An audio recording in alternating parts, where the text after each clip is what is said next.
2024-25 অর্থবছরের 11তম জাতীয় অর্থনৈতিক পরিষদ একনেকের নির্বাহী কমিটির সভা অনুষ্ঠিত হয়েছে। রাজধানীর শেরেবাংলা নগরের এনইসি সম্মেলন কক্ষে প্রধান উপদেষ্টা অধ্যাপক ডক্টর মোহাম্মদ ইউনূসের সভাপতিত্বে এ সভা অনুষ্ঠিত হয়।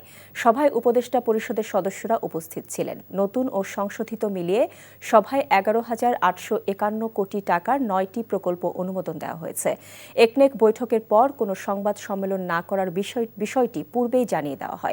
তবে বিভিন্ন সূত্র থেকে জানা গেছে, জাতীয় অর্থনৈতিক পরিষদের নির্বাহী কমিটির সভা শেষে সমসাময়িক বিষয়ে আলোচনা করতে উপদেষ্টা পরিষদের সঙ্গে বৈঠক করেছেন প্রধান উপদেষ্টা অধ্যাপক মোহাম্মদ ইউনূস।